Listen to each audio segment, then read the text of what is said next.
गति 60 ରୁ 70 किलोमीटर हेबार संभावना अछि एवं वज्रपात हेबार संभावना अछि। तेणु आपण मानकु अनुरोध करा जाउछि कि अक्टोबर 26 तारिख रु अक्टोबर 29 तारिख पर्यंत समुद्र को कई संभावना अछि एवं वज्रपात हेबार संभावना अछि। तेणु आपण मानकु अनुरोध करा जाउछि कि अक्टोबर 26 तारिख रु अक्टोबर 29 तारिख पर्यंत समुद्र को कई माछ मारिया को जातु नहीं एवं जो मत्स्यजीवी ताको तुरंत कूल को फेरिबा को कहतु। निजे सुरक्षित रहिबा सह निजर माछ धरा उपकरण यथा डंगा एवं जाल को सुरक्षित स्थान में बांधि रखतु। यह आपणक समस्त मत्स्यजीवी डंगा मालिक तथा मत्स्यजीवी संघर समस्त कर्मकर्ता मानू जणाई दिया जाउछि कि दक्षिण पूर्व बंगोपसागर एक सामुद्रिक झड़ सृष्टि होइछि जहाँ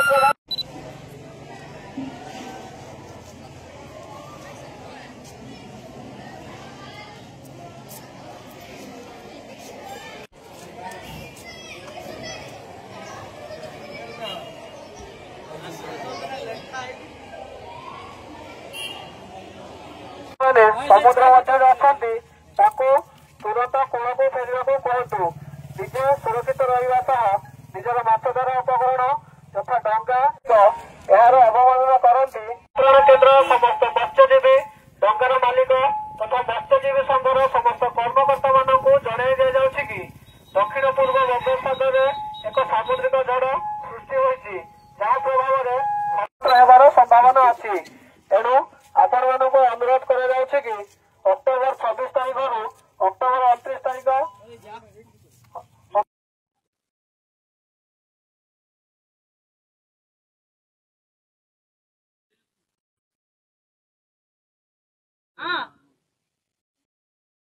माइक नहीं जीवो सीताराम सीताराम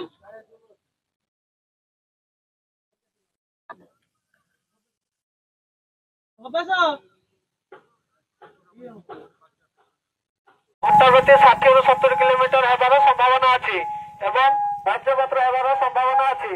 तेणु आपण मानकु अनुरोध करा जाउछि कि अक्टोबर 26 तारिख रु अक्टोबर 29 तारिख पर्यंत समुद्र को कई संभावना अछि एवं वज्रपात हेबार संभावना अछि।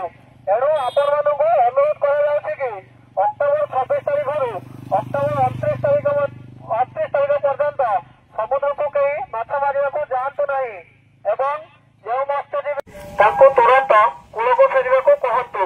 निजे सुरक्षित रहिबा सह निजर माछ धरा उपकरण यथा डंगा एवं जाल को सुरक्षित स्थान में बांधि रखतु। यह आपणक समस्त मत्स्यजीवी डंगा मालिक तथा मत्स्यजीवी संघर समस्त कर्मकर्ता मानू जणाई दिया जाउछि कि दक्षिण पूर्व बंगोपसागर एक सामुद्रिक झड़ सृष्टि होइछि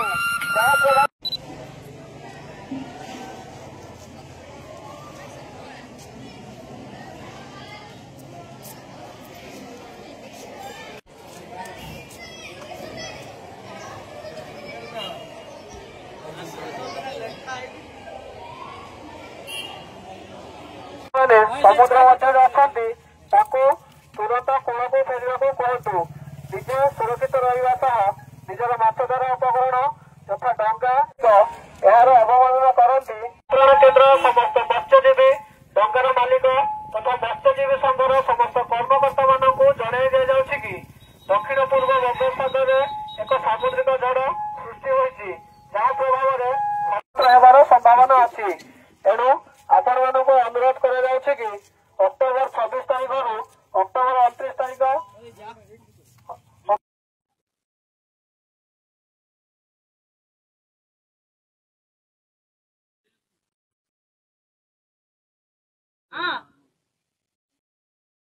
माइक नहीं जीवो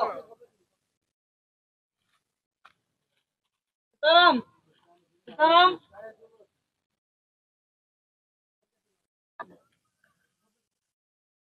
Apa sih?